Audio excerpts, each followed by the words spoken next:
ನಮಸ್ಕಾರ ಸ್ನೇಹಿತರೆ, super finance Kannada ಚಾನಲ್ಗೆ ಸ್ವಾಗತ. ಸ್ನೇಹಿತರೆ, ಒಂದು ಪ್ರಶ್ನೆ.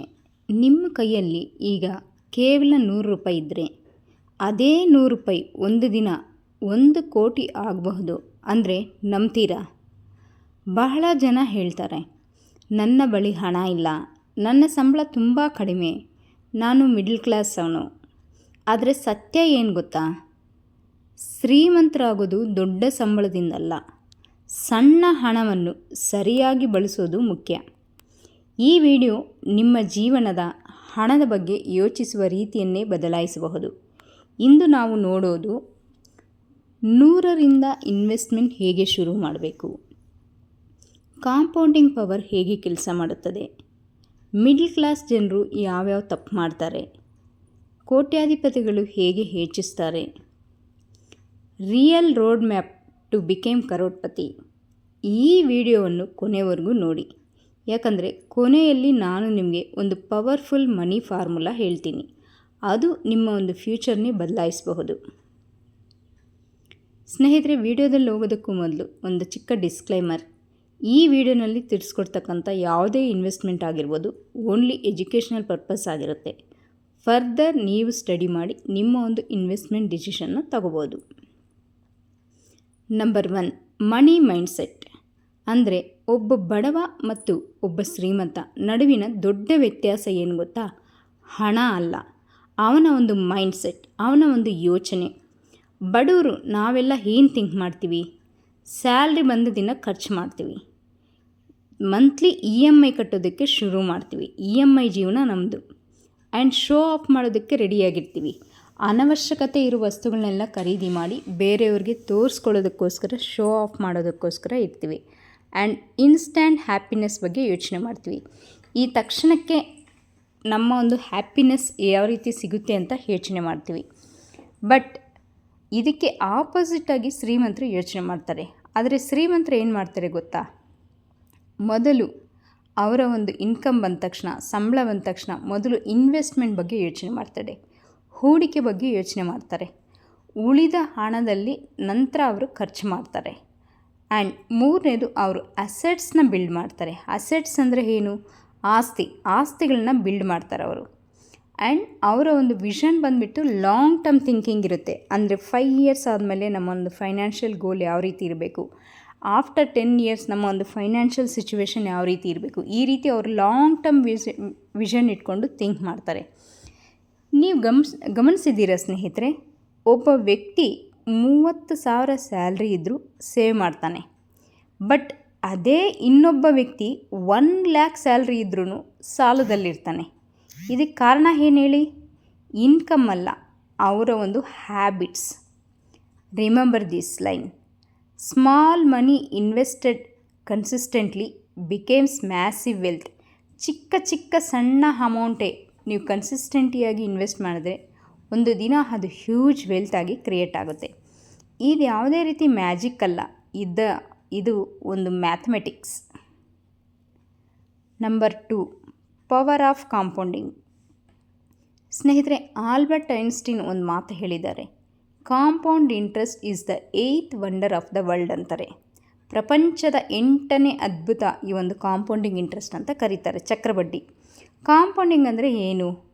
ನಿಮ್ಮ ಹಣ ನಿಮಗಾಗಿ ಕೆಲಸ ಮಾಡೋದು. ಈ ಫಾರ್ಮುಲಾ ಯಾವತ್ತಲ್ಲಿ ತನಕ ನಮ್ಗೆ ಅರ್ಥ ಆಗಲ್ವೋ ಅಲ್ಲಿ ತನಕ ನಾವು ಈ ಒಂದು ಮಿಡ್ಲ್ ಕ್ಲಾಸ್ ಟ್ರಾಪಲ್ಲೇ ಇರ್ತೀವಿ, ಹಣಕ್ಕಾಗಿ ದುಡಿತಾ ಇರ್ತೀವಿ.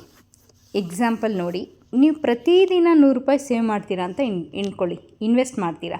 ಪ್ರತಿದಿನ 100 ರೂಪಾಯಿ ಇನ್ವೆಸ್ಟ್ಮೆಂಟ್ ಮಾಡಿದ್ರೆ ತಿಂಗಳಿಗೆ ಅದು ಸುಮಾರು 3,000 ಆಗುತ್ತೆ. 1 ವರ್ಷಕ್ಕೆ 36,000 ಆಗುತ್ತೆ. ಈ ಒಂದು 36,000ನ ನೀವು 10 to 15% ರಿಟರ್ನ್ ಸಿಕ್ಕೋ ಕಡೆ, ಅಂದರೆ ಮ್ಯೂಚುವಲ್ ಫಂಡ್, ಸ್ಟಾಕ್ಸ್, ನಾಲೆಜ್ ಇದ್ದು ಇನ್ವೆಸ್ಟ್ಮೆಂಟ್ ಮಾಡಿದ್ರೆ ಈ ಹಣ ಫ್ಯೂಚರ್ನಲ್ಲಿ ಹ್ಯೂಜ್ ಅಮೌಂಟ್ ಆಗೋ ಚಾನ್ಸಸ್ ಇರುತ್ತೆ. ಒಂದು ಮರ ನೆಟ್ಟದಂತೆ ಈ ಒಂದು ಕಾಂಪೌಂಡಿಂಗ್ ಇಂಟ್ರೆಸ್ಟ್. ಒಂದು ಮರ ನೆಟ್ಟಿದ್ರೆ ಇಮ್ಯಾಜಿನ್ ಮಾಡಿ, ಮೊದಲನೇ ದಿನ ಚಿಕ್ಕ ಒಂದು ಗಿಡವಾಗಿ ಇರುತ್ತೆ, ಸಣ್ಣ ಗಿಡ ಥರ ಇರುತ್ತೆ ಆ ಮರ. ಆದರೆ ಪ್ರತಿದಿನ ಅದಕ್ಕೆ ನೀರು ಹಾಕಿ, ಗೊಬ್ಬರ ಹಾಕಿ ಸುರಕ್ಷಿತವಾಗಿ ನೋಡಿದ್ರೆ ಕೆಲವು ವರ್ಷಗಳ ನಂತರ ಅದೊಂದು ದೊಡ್ಡ ಮರ, ಹೆಮ್ಮರವಾಗಿ ಬೆಳೆಯುತ್ತೆ. ನಿಮ್ಮ ಒಂದು ಇನ್ವೆಸ್ಟ್ಮೆಂಟ್ ಕೂಡ ಹಾಗೇ. ಸಣ್ಣ ಅಮೌಂಟ್ ಪ್ಲಸ್ ನೀವು ಕೊಡೋ ಸಮಯ ಈಕ್ವಲ್ ಟು ಕ್ರೋರ್ಸ್. ಸ್ನೇಹಿತರೆ, ನಂಬರ್ 3, 100ರಿಂದ ಸ್ಟಾರ್ಟಿಂಗ್ ಯಾವ ರೀತಿ ಮಾಡಬೇಕು, ಇನ್ವೆಸ್ಟ್ಮೆಂಟ್ ಯಾವ ರೀತಿ ಮಾಡಬೇಕು, ಸ್ಟಾರ್ಟಿಂಗ್ ಪ್ಲ್ಯಾನ್. ಈಗ ಪ್ರಾಕ್ಟಿಕಲಾಗಿ ರೋಡ್ ಮ್ಯಾಪ್ ನೋಡೋಣ. ಸ್ಟೆಪ್ 1, ಡೈಲಿ 100 ರೂಪಾಯಿ ಸೇವ್ ಮಾಡಿ. ನೀವು ಎಕ್ಸ್ಟ್ರಾ ಏನು ಖರ್ಚು ಮಾಡ್ತೀರಾ, ಟೀ ಅಥವಾ ಸ್ನ್ಯಾಕ್ಸ್ ಈ ರೀತಿ ಏನು ಖರ್ಚು ಮಾಡ್ತೀರಾ ಅದನ್ನು ಅವಾಯ್ಡ್ ಮಾಡಿ. ಅನ್ನೆಸೆಸರಿಯಾಗಿ ಆನ್ಲೈನಲ್ಲಿ ಶಾಪಿಂಗ್ ಸ್ಟಾಪ್ ಮಾಡಿ. ಫುಡ್ ಡೆಲಿವರಿನ ರಿಡ್ಯೂಸ್ ಮಾಡಿ. ಇದನ್ನೆಲ್ಲ ರಿಡ್ಯೂಸ್ ಮಾಡಿದ್ರೆ ದಿನಕ್ಕೆ 100 ರೂಪಾಯಿ ಸೇವ್ ಮಾಡಿ. ನಂಬರ್ 2, ಸಿಪ್ ಸ್ಟಾರ್ಟ್ ಮಾಡಿ. 100 ರೂಪಾಯಿ ಸೇವ್ ಮಾಡಿದ್ರೆ ಸಾಲದು, ಅದನ್ನು ಇನ್ವೆಸ್ಟ್ಮೆಂಟ್ ಮಾಡಬೇಕು. ಸಿಪ್ ಅಂದರೆ ಏನು? Systematic investment plan. ಇದನ್ನು ಮ್ಯೂಚುವಲ್ ಫಂಡಲ್ಲಿ ಕರೀತೀವಿ. ಸಿಪ್ ಶುರು ಮಾಡಿ ಮ್ಯೂಚುವಲ್ ಫಂಡಲ್ಲಿ. ಇವತ್ತು 100ರಿಂದಲೂ ಸಿಪ್ ಪಾಸಿಬಲ್ ಆಗುತ್ತೆ. ಕೆಲವು ಫಂಡ್ಸ್ ಎಲ್ಲ 100ರಿಂದನೇ ಇನ್ವೆಸ್ಟ್ಮೆಂಟ್ ಶುರು ಮಾಡ್ಬೋದು. ನಿಮಗೇನು ದೊಡ್ಡ ಅಮೌಂಟ್ ಒಂದೇ ಸಲ ದೊಡ್ಡ ಮೊತ್ತದ ಅಮೌಂಟ್ ಬೇಕಂತೇನಿಲ್ಲ. ಕೆಲವು ಆ್ಯಪ್ಸಲ್ಲಿ ನೀವು ಇನ್ವೆಸ್ಟ್ಮೆಂಟ್ ಮಾಡ್ಬೋದು. ಗ್ರೋ ಇರ್ಬೋದು, ಜಿರೋದಾ ಕಾಯಿನ್ ಇರ್ಬೋದು, ET ಮನಿ ಇರ್ಬೋದು, ಅಪ್ಸ್ಟಾಕ್ಸ್ ಇರ್ಬೋದು. ಈ ರೀತಿಯೆಲ್ಲ ನೀವು ತಿಳ್ಕೊಂಡು ಅದ್ರ ಬಗ್ಗೆ ನೀವು ಇನ್ವೆಸ್ಟ್ಮೆಂಟ್ ಶುರು ಮಾಡಿ. Step 3, learn skills. ಅಂದರೆ ಫ್ಯೂಚರ್ನಲ್ಲಿ ಇನ್ಕಮ್ ಇನ್ಕ್ರೀಸ್ ಮಾಡೋದು ಸ್ಕಿಲ್ಗಳಿಂದ. ನಿಮ್ಮಲ್ಲಿರ್ತಕ್ಕಂಥ ಒಂದು ಸ್ಕಿಲ್ ಯೂಸ್ ಮಾಡಿನೇ ಫ್ಯೂಚರಲ್ಲಿ ಇನ್ಕಮ್ನ ಗ್ರೋ ಮಾಡಬೇಕು. ಎಕ್ಸಾಂಪಲ್ ವಿಡಿಯೋ ಎಡಿಟಿಂಗ್ ಇರ್ಬೋದು, AI ಟೂಲ್ಸ್ ಬಳಸೋದಿರ್ಬೋದು, ಫ್ರೀಲ್ಯಾನ್ಸಿಂಗ್ ಇರ್ಬೋದು, ಅಥವಾ ಯೂಟ್ಯೂಬ್ ವೀಡಿಯೋ ಇರ್ಬೋದು, ಅಫ್ಲೇಟಿಂಗ್ ಮಾರ್ಕೆಟಿಂಗ್ ಇರ್ಬೋದು. ಈ ರೀತಿ ಎಲ್ಲ ನಿಮಗೆ ಯಾವುದ್ರ ಬಗ್ಗೆ ಆಸಕ್ತಿ ಇದೆಯೋ ಆ ಒಂದು ಸ್ಕಿಲ್ನ ಡೆವಲಪ್ಮೆಂಟ್ ಮಾಡಿ. Number 4, increase investment yearly. ಅಂದರೆ ವರ್ಷಕ್ಕೆ ನಿಮ್ಮ ಒಂದು ಇನ್ವೆಸ್ಟ್ಮೆಂಟ್ನ ಇನ್ಕ್ರೀಸ್ ಮಾಡಬೇಕು. ಇಯರ್ 1 3,000 ರೂಪಾಯಿ ತಿಂಗಳಿಗೆ, ಅಂದರೆ ದಿನಕ್ಕೆ 100 ರೂಪಾಯಿ. ಇಯರ್ 2 5,000 ರೂಪಾಯಿ ತಿಂಗಳಿಗೆ ಇನ್ವೆಸ್ಟ್ಮೆಂಟ್ ಮಾಡೋಕ್ಕೆ ಶುರು ಮಾಡಿ. ಇಯರ್ 5 ಇಯರ್ಸ್ ಆಗೋಷ್ಟರೊಳಗಡೆ ನಿಮ್ಮ ಒಂದು ಇನ್ವೆಸ್ಟ್ಮೆಂಟ್ 10,000 ಪರ್ ಮಂತ್ ಇರಬೇಕು. ಆ ರೀತಿ ಒಂದು ಫೈನಾನ್ಷಿಯಲ್ ಗೋಲ್ನ ಇಟ್ಕೋಬೇಕು. ಈ ಕನ್ಸಿಸ್ಟೆನ್ಸಿ ಫ್ಯೂಚರ್ನಲ್ಲಿ ಮ್ಯಾಸಿವ್ ವೆಲ್ತ್ನ ಕೊಡುತ್ತೆ. Number 4, biggest mistakes. ಅಂದರೆ ನಾವು ಮಾಡೋವಂಥ ದೊಡ್ಡ ತಪ್ಪೇನು ಗೊತ್ತಾ ಇದರಲ್ಲಿ? ಮಿಡ್ಲ್ ಕ್ಲಾಸ್ ಜನರು ಮಾಡೋ ಡೇಂಜರಸ್ ಮಿಸ್ಟೇಕ್ಸ್ ಅಂದರೆ ಕ್ರೆಡಿಟ್ ಕಾರ್ಡ್ ಡೆಪ್ಟ್. ಕ್ರೆಡಿಟ್ ಕಾರ್ಡ್ ಮೇಲೆ ಈಸಿಯಾಗಿ ಲೋನ್ ಸಿಗುತ್ತೆ ಅಂತ ತಗೊಳ್ಳೋದು. ಬೈ ನೌ ಪೇ ಲೇಟರ್ ಅನ್ನೋ ಒಂದು ಟ್ರ್ಯಾಪ್ರಲ್ಲಿ. ಇವಾಗ ನಮ್ಮ ಹತ್ರ ಕಾಸಿಲ್ಲ ಅಂದ್ರೂ ಕ್ರೆಡಿಟ್ ಕಾರ್ಡ್ ಯೂಸ್ ಮಾಡಿ ಬೈ ಮಾಡೋದು, ಅದಕ್ಕೆ ಬಡ್ಡಿ ಕಟ್ಟೋದು. ಬೈ ನೌ ಪೇ ಲೇಟರ್ ಅನ್ನೋ ಟ್ರ್ಯಾಪಲ್ಲಿದ್ದೀವಿ. And no emergency fund. No emergency fund ಅಂದರೆ ಯಾವುದೇ ರೀತಿ ಒಂದು ತುರ್ತು ಪರಿಸ್ಥಿತಿ ಬಂದಾಗ ನಮ್ಮ ಒಂದು ಜೀವನದಲ್ಲಿ ಎಮರ್ಜೆನ್ಸಿ ಫಂಡ್ ಇಟ್ಕೊಳ್ಳದೆ, ರೆಡಿಯಾಗಿಲ್ಲದೆ, ಅದಕ್ಕೆ ಸಿದ್ಧತೆ ಮಾಡದೆ ಲೋನ್ ತಗೊಳ್ಳೋದು, ಇನ್ಶೂರೆನ್ಸ್ ತಗೊಳ್ಳೋದು, ಈ ರೀತಿಯೆಲ್ಲ ಮಾಡೋದನ್ನು ನಾವು ನೋ ಎಮರ್ಜೆನ್ಸಿ ಫಂಡ್ ಅಂತ ಕರಿತೀವಿ. ಆ್ಯಂಡ್ ಇನ್ಶೂರೆನ್ಸ್ ಇಲ್ಲದೆ ಇರೋದು. ಯಾವುದೋ ಒಂದು ಅನಾರೋಗ್ಯಕ್ಕೆ ತುತ್ತಾದರೂ, ಫ್ಯಾಮ್ಲಿನಲ್ಲಿ ಯಾರಾದರೂ, ಅಥವಾ ದುಡಿತಾ ಇರ್ತಕ್ಕಂಥ ಒಂದು ವ್ಯಕ್ತಿ ಅನಾರೋಗ್ಯಕ್ಕೆ ತುತ್ತಾದರೂ, ಅಥವಾ ಸಡನ್ನಾಗಿ ಆ ವ್ಯಕ್ತಿಗೆ ಏನಾದರೂ ಆಯಿತು, ಆವಾಗ ಅವ್ರಿಗೆ ಯಾವುದೇ ರೀತಿ ಹೆಲ್ತ್ ಇನ್ಶೂರೆನ್ಸ್ ಇರೋದಿಲ್ಲ, ಟರ್ಮ್ ಇನ್ಶೂರೆನ್ಸ್ ಇರೋದಿಲ್ಲ. ಈ ರೀತಿಯೆಲ್ಲ ದೊಡ್ಡ ದೊಡ್ಡ ಮಿಸ್ಟೇಕ್ಸ್ ಮಾಡೋದ್ರಿಂದನೇ ನಮ್ಮ ಒಂದು ಫೈನಾನ್ಷಿಯಲ್ ಸಿಚುವೇಶನ್ ಅದು ತುಂಬ ಹದಗೆಟ್ಟುತ್ತೆ. ಡೆಫಿನೆಟ್ಟಾಗಿ ನಾವು health insurance, term insurance and emergency fund ಈ 3 ಸಿದ್ಧತೆ ಮಾಡಿದ ಮೇಲೇ ನಾವು ಇನ್ವೆಸ್ಟ್ಮೆಂಟ್ನ ಶುರು ಮಾಡಬೇಕು. And trading addiction. ಇವಾಗ ಇದು ತುಂಬ ಜನ ಕಾಮನ್ನಾಗಿ ಮಾಡೋದು. ಡೈಲಿ ಟ್ರೇಡ್ ಮಾಡಬೇಕು, ಜನರಿಗೆ ಡೈಲಿ ದುಡ್ಡು ಸಿಗಬೇಕು, ಕ್ವಿಕ್ ಮನಿ ಇರಬೇಕು. ಕ್ವಿಕ್ ಮನಿ ಅಂದರೆ ಬೇಗ ಶ್ರೀಮಂತರಾಗಬೇಕು. ಡೈಲಿ ಟ್ರೇಡಿಂಗ್ ಮಾಡೋಕ್ಕೆ ಹೋಗಿ ಮಿಸ್ಟೇಕ್ ಮಾಡೋದು, ಹಣನ ಕಳ್ಕೊಳ್ಳೋದು. ಈ ರೀತಿ ಒಂದು ಮಿಸ್ಟೇಕ್ಸ್ನೆಲ್ಲ ಮಾಡಬೇಡಿ. ಶೋಯಿಂಗ್ ಆಫ್ ಲೈಫ್ ಸ್ಟೈಲ್ ಅಂದರೆ ಬೇರೆಯವ್ರಿಗೆ ತೋರಿಸೋದಕ್ಕೋಸ್ಕರ ಐಫೋನ್ ತೊಗೊಳ್ಳೋದು EMIಯಲ್ಲಿ, ಬೈಕ್ ತೊಗೊಳ್ಳೋದು EMIಯಲ್ಲಿ, ಬಟ್ ಝೀರೋ ಇನ್ವೆಸ್ಟ್ಮೆಂಟ್. ಅವರ ಉಳಿತಾಯ ನೋಡಿದ್ರೆ, ಬ್ಯಾಂಕ್ ಬ್ಯಾಲೆನ್ಸ್ ನೋಡಿದ್ರೆ ಝೀರೋ ಇರುತ್ತೆ, ಬಟ್ ಐಫೋನ್ ಇರುತ್ತೆ, ಒಳ್ಳೆ ಬೈಕ್ ಇರುತ್ತೆ, ಕಾಸ್ಟ್ಲಿ ಬೈಕ್. ಇದೆಲ್ಲ ಶೋ ಆಫ್ ಮಾಡೋದಕ್ಕೆ ತಗೊಳ್ತೀವಿ. ಈ ರೀತಿಯೆಲ್ಲ ತಪ್ಪುಗಳಿಂದ ನಮ್ಮ ಒಂದು ಫೈನಾನ್ಷಿಯಲ್ ಜರ್ನಿ ಅನ್ನೋದು, ಫೈನಾನ್ಷಿಯಲ್ ಸಿಚುವೇಶನ್ ಅನ್ನೋದು ತುಂಬ ಹದಗೆಟ್ಟುತ್ತೆ. Remember, looking rich and becoming rich are different. ನಾವು ಶ್ರೀಮಂತರಾಗಿ ಕಾಣಿಸೋದು ಬೇರೆ, ಶ್ರೀಮಂತರಾಗಿ ಜೀವಿಸೋದು ಬೇರೆ. ಎರಡಕ್ಕೂ ತುಂಬಾ ಡಿಫ್ರೆಂಟ್ ಇದೆ. ನೀವು ಅರ್ಥ ಮಾಡ್ಕೊಳ್ಳಿ ಸ್ನೇಹಿತರೆ. Number 5, real crorepati formula. ಅಂದರೆ ರಿಯಲ್ಲಾಗಿ ನೀವು ಕರೋಡ್ಪತಿ ಯಾವ ರೀತಿ ಆಗಬೇಕಂದ್ರೆ, ಕರೋಡ್ಪತಿ ಆಗಲು 3 ರೂಲ್ಸ್ ಇದೆ, ಫಾಲೋ ಮಾಡಿ.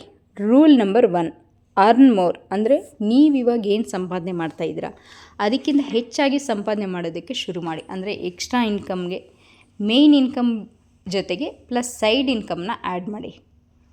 Number 2, save aggressively. ಅಂದರೆ ಎಷ್ಟು ಪಾಸಿಬಲ್ ಆಗುತ್ತೋ ಅಷ್ಟು ನಿಮ್ಮ ಒಂದು ಸಂಪಾದನೆಯಲ್ಲಿ, ನಿಮ್ಮ ಒಂದು ದುಡಿಮೆಯಲ್ಲಿ ಸೇವ್ ಮಾಡಬೇಕು.